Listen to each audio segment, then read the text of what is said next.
आप देख रहे हैं हमारा खास कार्यक्रम आमने सामने और आज खास शख्सियत हैं विप्र संघ के राष्ट्रीय अध्यक्ष पंडित राजीव शुक्ला जी। आपका स्वागत है। बहुत बहुत धन्यवाद। राजीव जी, सबसे पहले तो हम ये जानना चाहेंगे आपसे कि विप्र संघ जिसकी स्थापना आपने की है, कैसे आपके ख्याल आया कि संघ बनाने की जरूरत है? एक्चुअली इसकी जो कहानी शुरू होती है 2016 से होती है। फरवरी का महीना था और एक बहुत ही वृद्ध और ज़रूरतमंद रमाशंकर पांडे जी हमारे घर पे आए थे। उस समय समाज सेवा की मुझे ABCD नहीं पता थी और उनकी अपेक्षा मुझसे ये थी कि उनकी कन्याओं के विवाह में हम सहयोग करें।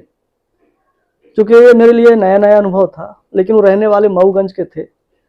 लेकिन मेरे मन में ख्याल ये आया कि ये मऊगंज से लगभग 60-70 किलोमीटर दूर रीवा आए हैं सहयोग के लिए, तो क्या इन्हें वहाँ स्थानीय सहयोग नहीं मिला?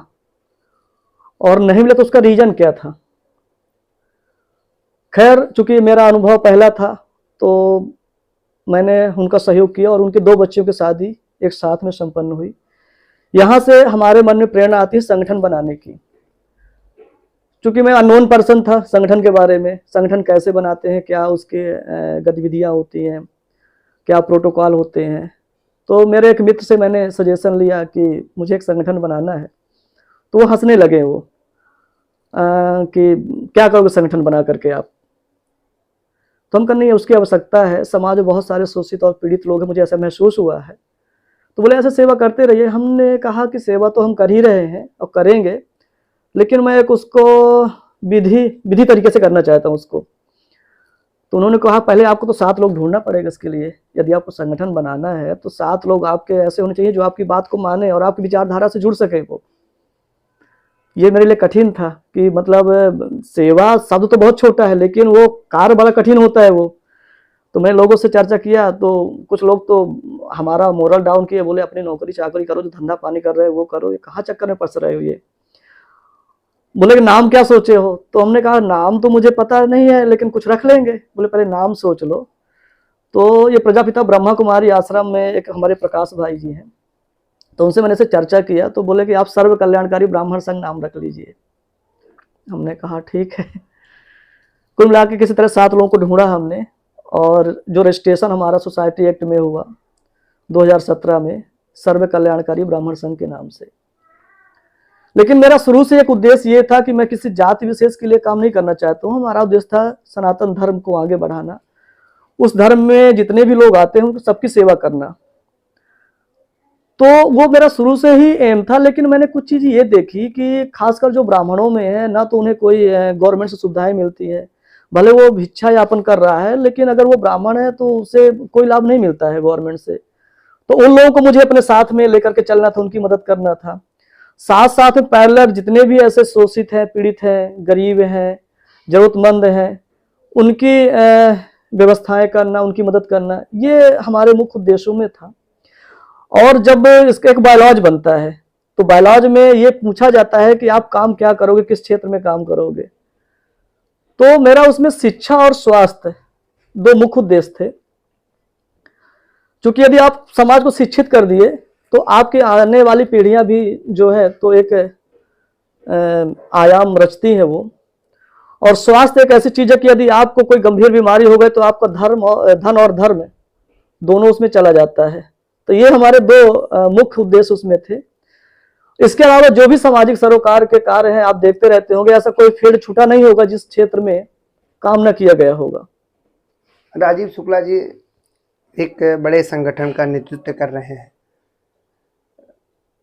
कौन सा आपका जिला है, कौन सा गांव है, हर कोई जानना चाहता है। चूँकि जब संगठन में आप जुड़े हुए हैं तो राजीव शुक्ला जी को हर कोई जान रहा है, पर ये नहीं जानता है कि कौन सा गाँव। आमतौर में चूँकि रीवा में आपकी बहुत सारी सामाजिक गतिविधियां रहती हैं, उसमें आप शामिल होते हैं, तो ये जानना चाह रहे हैं कि कौन सा आपका गांव है, कौन से जिले से आप आते हैं। जी, उसके पहले तो जैसे आपने संगठन का नाम लिया तो पहले ये समझना पड़ेगा कि संगठन का अर्थ क्या होता है। तो जो संगठन है, सन धन गठन, दो शब्दों से मिलकर के बना हुआ है। सन मतलब लोगों को जोड़ना और गठन माने व्यवस्थाएं, यानी किसी विशेष उद्देश्य को लेकर के दो या दो से अधिक लोग मिलकर के यदि उस उद्देश्य को प्राप्ति के लिए अपना कार्य करते हैं, उसे ही संगठन कहते हैं। संगठन के जो 6 मूल गुण होते हैं, पहला तो आप समाज के लिए जो है बोलिए, बोल नहीं सकते हो तो लिखिए, लिख नहीं सकते तो साथ में रहिए। यदि आप ये तीनों नहीं कर सकते हैं तो जो लिख रहे हैं, बोल रहे हैं, साथ में चल रहे हैं, उनके साथ में आप खड़े हो जाइए। यदि आप ये भी नहीं कर सकते हैं तो जो लोग ये कर रहे हैं उनका आप जो है मनोबल मत तोड़िए, उनके साथ में आप हाँ से हाँ मिलाइए। तो ये तो उसकी मुख्य परिभाषा हो गई। फिर इसमें जो शब्द आता है समाज सेवा, सेवा जो शब्द है जैसे बहुत छोटा शब्द है, लेकिन उसको धरातल पे उतारना बहुत डिफिकल्ट है। उसमें बहुत सारी परेशानियों का सामना करना पड़ता है, बहुत सारे निगेटिव लोगों से आपका सामना होता है, क्योंकि वो पहले ही आपका मोरल इतना डाउन कर देते हैं कि जो चीज आप सोच के रखते हैं उससे आप अचानक बैकफुट में आ जाते हैं जी। तो मैंने जब संगठन बनाया तो मैं चूंकि एक प्रोफेशनल व्यक्ति हूँ, तो मैनेजमेंट की भी मैंने पढ़ाई की है। तो एक मैनेजमेंट में होता है पोस्ट कॉर्ब। पोस्ट कॉर्ब का जो मतलब होता है, पी से प्लानिंग, ओ से ऑर्गेनाइजेशन, एस से स्टाफिंग, डी से डायरेक्शन, सी ओ से हो गया कोऑर्डिनेशन, आर से हो गया रीजनल तरीके से जो उसको मैनेजमेंट करना, और बी से बजटिंग। तो इसमें जो कोऑर्डिनेशन और जो बजटिंग जो शब्द दो आते हैं, ये बहुत डिफिकल्ट होते हैं, क्योंकि कोऑर्डिनेशन में समन्वय जो बनाना पड़ता है वो हर एक तरह के लोगों को आपको लेकर के उनके विश्वास में खरे उतर करके, है ना, उनको अपने साथ में लेना बहुत डिफिकल्ट होता है। फिर दूसरा इसमें जो आता है बजट, पैसे का, क्योंकि अर्थ बिना सब व्यर्थ है, बिना पैसे कुछ हो ही नहीं सकता है। तो चूंकि मैं एक ऐसे समाज का संगठन चला रहा था कि वहां पे बहुत सारी समस्याओं को मुझे सामना करना पड़ा। तो मुझे जब मैंने पहला कार्यक्रम 2016-17 में किया था, तो हमारे कुछ लोगों ने कहा भैया ये जो काम है सहयोग से करना चाहिए। तो मैं एक सज्जन के पास हमारे कुछ लोग ले गए, तो उन्होंने 100 रुपए का सहयोग किया, और 100 रुपए का जब सहयोग किया तो उन्होंने 100 बातें भी सुनाई कि आजकल तो लोगों का एक धंधा हो गया है, बस संगठन बना लिए, चंदा लेना है, सारी चीजें। वो बात मुझे बहुत बुरी लगी। मैंने उस दिन संकल्प लिया था कि आज के बाद मैं किसी के पास चंदा मांगने नहीं जाऊंगा, सहयोग लेने में नहीं जाऊंगा। जो भगवान ने मुझे दिया है, चाहे मुझे कर्ज लेके करना पड़े या मुझे अपनी पूरी संपत्ति दान में देना पड़े, मैं अपने से ही करूंगा। और आज लगभग 6 साल हो गया, जो हमारी इनकम है मैं उसका 50% समाज के कल्याण में डोनेट कर देता हूँ। कभी कभी तो मुझे कर्ज भी लेना पड़ता है समाज के कल्याण के लिए। और दूसरा समय, समय बहुत महत्वपूर्ण है। यदि एक जो लीडर है उसके पास यदि समय नहीं है तो वो कुछ नहीं कर सकता है, क्योंकि जो आपके अनुयायी हैं, जो फॉलोवर्स हैं, जब आप करेंगे तो वही तो आपका अनुसरण करेंगे ना। तो विप्र सेवा संघ की जो मुख्य पहचान यही है कि आज 6 साल में लगभग हमने 400 से ऊपर आयोजन किए हैं और हजारों कार्य किए हैं। ये ईश्वर की असीम कृपा है। और जो हमारे टीम में जो हमारे कोर मेंबर है, जो कोर कमेटी में है, उनका भी काफी सहयोग रहा हमारे इसमें। तो हम लोग ने एवरी फील्ड में काम किया, और कभी न गवर्नमेंट से, न शासन से, न प्रशासन से, न पॉलिटिशियन से कभी हम लोगों ने 1 रुपए का चंदा नहीं लिया हम लोगों ने। और मैं आपको बता दूं कि रीवा शहर में ऐसा कोई फील्ड नहीं है जहां काम न किए गए हों। और 3 हमारे मुख्य काम यहाँ पे हैं। एक तो आप चिरौला मंदिर में जाएंगे तो लगभग वहां पे हम एक धर्मशाला का निर्माण कर रहे हैं, लगभग वो कंप्लीट ही होने वाला है, और वो बना करके उसको हम डोनेट कर देंगे, प्रशासन को डोनेट कर देंगे। लगभग उसकी 6 लाख रुपए की इनकम आएगी, वो भी शासन प्रशासन उसका उपयोग करेगा। दूसरा, फर्स्ट लेकर के 10वीं तक के बच्चों को हम निःशुल्क पढ़ा रहे हैं, जो ऐसे नीडी पर्सन, गरीब बच्चे हैं। आपका जो कामधेनु डेयरी है बीजेपी कार्यालय के बगल में ही, अपन ने वहाँ किराए से कमरे लेकर के टीचरों को रख करके वो पढ़ा रहे हैं। कुछ ऐसे जो स्कूलें हैं, जैसे सामान्य स्कूल में आप चले जाइए तो वहाँ पे टीचर्स नहीं इंग्लिश वगैरह के, तो टीचर्स को हायर कर करके उनको पेमेंट हम करते हैं, लेकिन बच्चों को लाभ उसका हो रहा है। तीसरा, आप मॉडल साइंस कॉलेज में जाइए तो चूंकि हमारे एक ऑब्जेक्टिव में योगा और खेल कूद का भी एक सब्जेक्ट है, तो वहाँ लगभग हम 1.5-2 लाख रुपए की कीमत से एक पार्क का निर्माण कर रहे हैं, वो भी लगभग कंप्लीट ही हो गया है। तो ये जो हमारे 3 बड़े प्रोजेक्ट हैं। बाकी समाज सेवा के एवरी फील्ड में आप देखेंगे तो, आप लोग तो खैर पत्रकार हैं तो सब चीजें आपको पता ही है। दूसरा आपने मेरे बारे में पूछा कि आप कहाँ से हैं, आप कहाँ के रहने वाले हैं, सारी चीजें। तो रीवा से लगभग 10-12 किलोमीटर आगे एक तुर्की रेलवे स्टेशन है, वो मेरा जो है पुश्तैनी गांव है। और वो जो गांव है वो हमारे घर के नाम से, यानी जो हम लोगों का जो एक प्रचलन में नहीं होता गांव में, तो गुरु बाबा के नाम से तुर्की जानी जाती है। बाबा जी हमारे बहुत प्रचंड विद्वान थे और संगीत की सारी कलाएं उनको आती थी और काफी बड़ी उनकी शिष्यवृत्ति कई स्टेटों में थी। तो वो लगभग 50 किलोमीटर के आसपास वो तुर्की जो है गुरु बाबा के नाम से ही जाना जाता है। और 80 के दशक में, उस समय तो हम छोटे थे, मतलब हमारा जन्म भी नहीं हुआ था, लेकिन साधु महात्माओं का आना हमारे घर में, सारी चीजें, संगीत की ये चीजें मैं देखता था, लोगों का सहयोग करना, तो वो हमारे कहीं कहीं जीन्स और ब्लड में था वो चीजें। लेकिन मुझे प्लेटफॉर्म नहीं मिला था, तो वो चीजें मैं उसको आगे डेवलपमेंट नहीं कर पाया था। तो वो मेरा एक गांव हो गया और रीवा में हमें लगभग 10-12 साल हो गया है, तो अभी तो निवास स्थान यहीं पे है। और इसी में आपके क्वेश्चन जुड़ा था कि आप कहाँ कहाँ काम कर रहे हैं। तो विप्र सेवा संघ इस समय भारत के लगभग 22 राज्यों में है। एक स्टेट से लेकर के, जिले से लेकर के ब्लॉक तक डाटा हमारे पास है। लोगों को जो हमारे सदस्य, उनका व्हाट्सएप नंबर से लेकर के सारी इंफॉर्मेशन अपने पास में है। और रीवा, सतना, सीधी, खासकर अगर मध्य प्रदेश की बात करते हैं तो 40 जिलों में अपनी संस्था है। और मोस्टली भोपाल है, इंदौर है, उज्जैन है, इधर के जो विंध्य क्षेत्र के जो जिले हैं, तो यहाँ पे काफी ज्यादा सक्रिय होकर काम कर रहे हैं।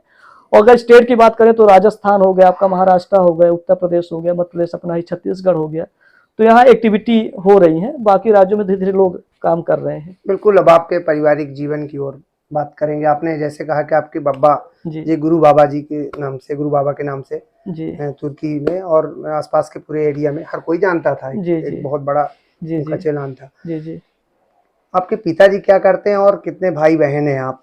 जी पिताजी जो हमारे 4 भाई थे, पिताजी हमारे सबसे छोटे हैं। सबसे बड़े पिताजी हमारे वैसे पॉलिटिक्स में रहे और उनका काफ़ी बड़ा बिजनेस है ट्रांसपोर्ट और माइनिंग का, कटनी में वो शिफ्ट है। दूसरे नंबर पे जो हमारे बड़े पिताजी हैं, तो वो चूँकि जब बाबा जी हमारे नहीं रह गए, तो वो जो गुरु परंपरा की जो शिष्यवृत्ति है उसी को आगे वो बढ़ा रहे हैं। तीसरे नंबर के जो हमारे बड़े पिताजी हैं वो रेलवे में CTI थे। पापा जी हमारे सबसे छोटे हैं, चौथे माइनिंग डिपार्टमेंट में थे। और हम लोग 2 भाई हैं और मैं बड़ा हूँ और छोटा भाई हमारे एक बड़ी मोटी कार लोग कंपनी में HR हेड है।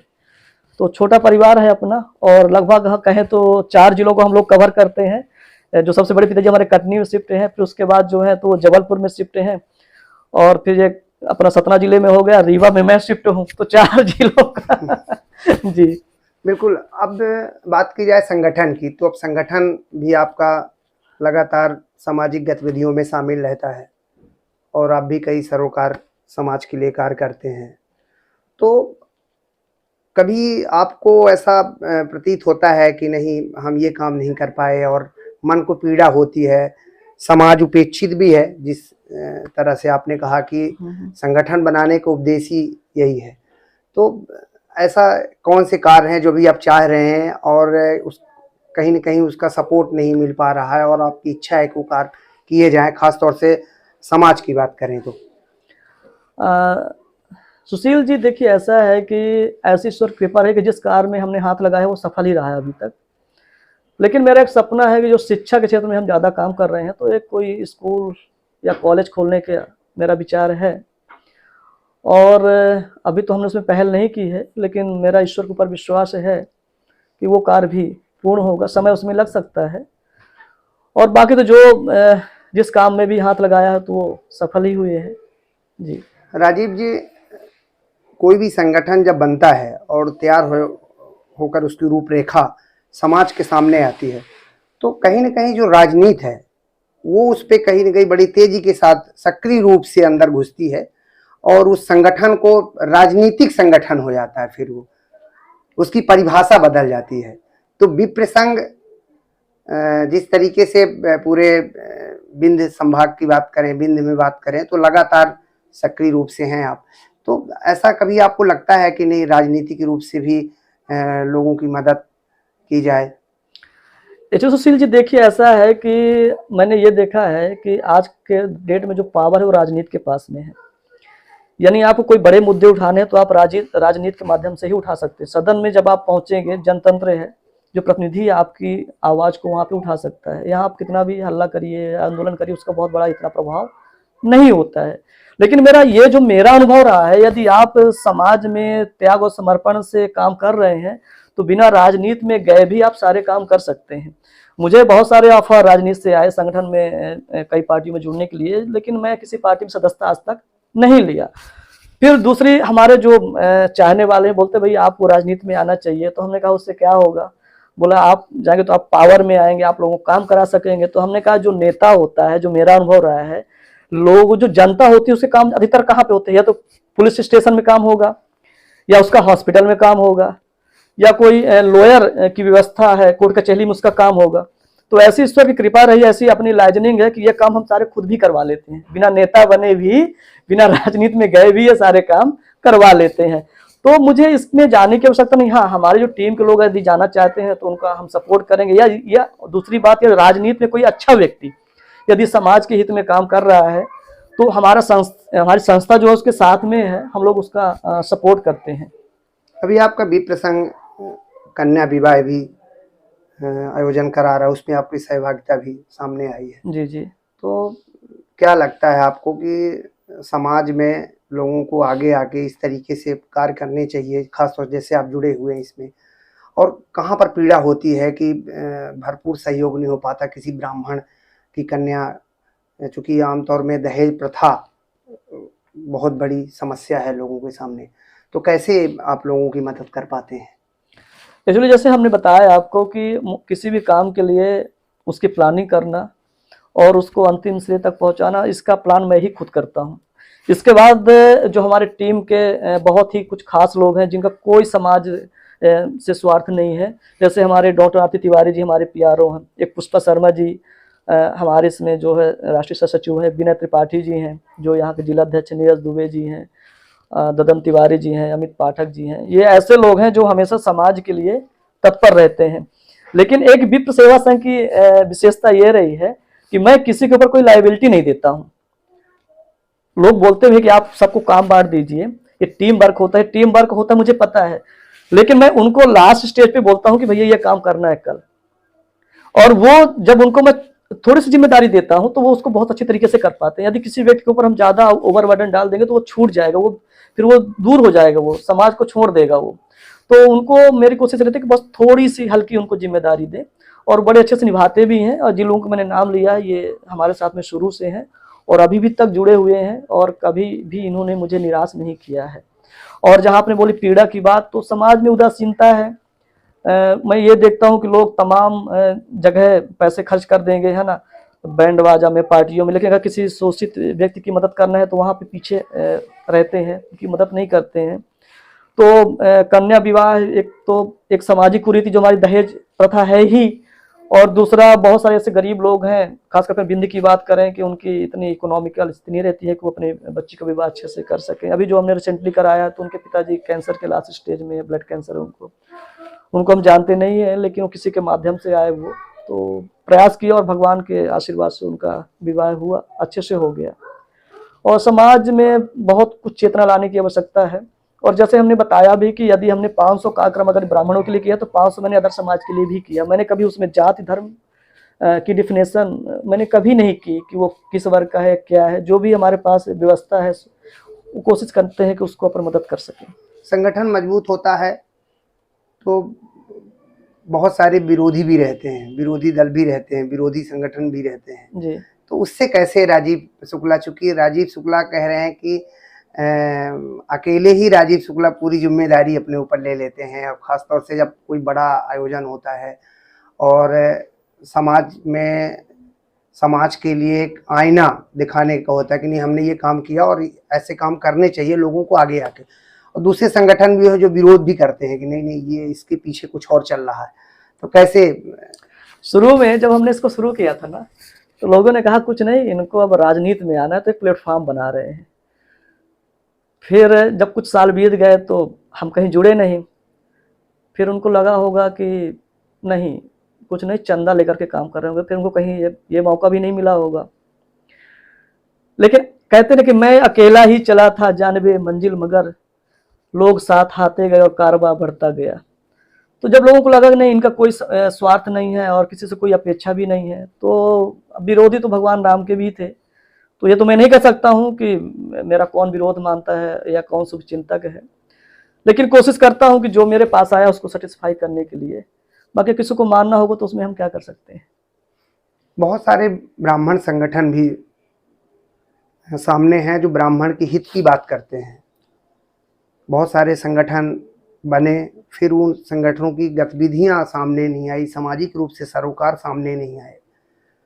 राजीव शुक्ला लगातार समाज के लिए काम कर रहे हैं, तो कैसे देखते हैं आप? जैसे संगठन बनते हैं, समाज के हित की बात करते हैं। सुशील जी, जो लीडर होता है ना, लीडर को बहुत सारी परेशानियों का सामना करना पड़ता हो, और जब हम उस समाज से आते हैं जो हमारे हर एक व्यक्ति ज्ञानी है, जब ज्ञानी आपस में बैठेंगे तो वहाँ तर्क वितर्क होता है, वहाँ विवाद की स्थिति भी उत्पन्न होती है। लेकिन हमारा एक सिद्धांत ये रहा कि ना तो मैं किसी से अपेक्षा किया, ना किसी की उपेक्षा। मुझे जो अच्छा लगता है मैं वो काम करता हूँ। इसके अलावा जो आपने अन्य संगठनों की बात की, तो वो भी अपने स्तर से अच्छा काम करते होंगे। सीधी सी बात है कि सबका अपना एक फील्ड अलग अलग होता है। जैसे जो शेर होता है ना, वो जंगल में बहुत ताकतवर होता है, लेकिन वो पानी में कुछ नहीं कर पाता है। इस तरह जो मगरमच्छ होता है ना, पानी में बहुत ताकतवर होता है, लेकिन जंगल में वो कुछ नहीं कर पाता है। तो सबका अपना अपना फील्ड है, कोई अलग अलग तरीके से काम करता है। तो हमारी सबको शुभकामनाएं हैं। मैं तो किसी का विरोध ही नहीं करता हूँ, ना हमारे किसी से ईर्ष्या, ना कोई दोष है। सब काम करें, सब काम मिलकर काम करेंगे तो समाज का विकास होगा। और मैंने आपको बताया कि मैं तो ब्राह्मणों के लिए काम नहीं करता हूँ, मैं तो सबके लिए काम करता हूँ।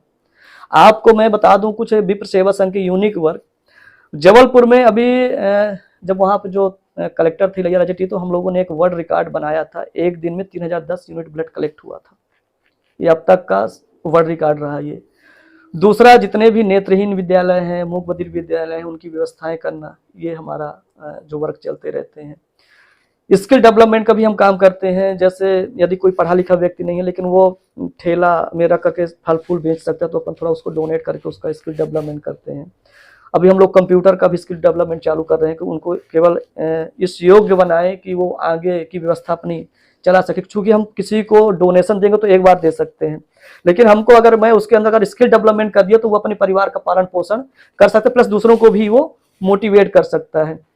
शिक्षा का मैंने आपको बता ही दिया। स्वास्थ्य में मतलब जो भी व्यवस्थाएं हो सकती हैं, जैसे आप संजय गांधी हॉस्पिटल में चले जाएंगे, वहाँ पे स्ट्रेचर वगैरह जो है, वाटर कूलर दिए हुए हैं, और भी सारी चीज़ें हैं। मेडिकल कैंप लगा करके लोगों को अवेयरनेस लाना, उनकी बीमारियों का इलाज कराना।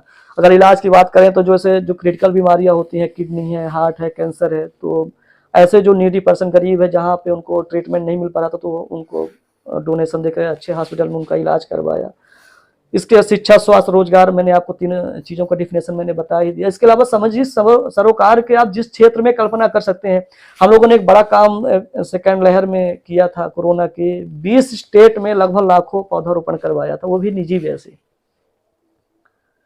तो सामाजिक सरोकार में ऐसा कोई फील्ड नहीं है जिस क्षेत्र में काम ना कर रहे हैं। और मैं अपनी टीम को बहुत बहुत धन्यवाद देता हूँ जो हमारे साथ में जुड़े हुए हैं, बिना किसी स्वार्थ के और बिना त्याग के साथ में वो काम कर रहे हैं। लगातार काम आप कर रहे हैं सामाजिक। आपके कार्य को देख के ऐसे भी लोग सामने आते हैं और बोलते हैं कि राजीव शुक्ला जी, हम भी आपके साथ शामिल होने वाले हैं, या कि हम भी सहभागिता निभाना चाहते हैं।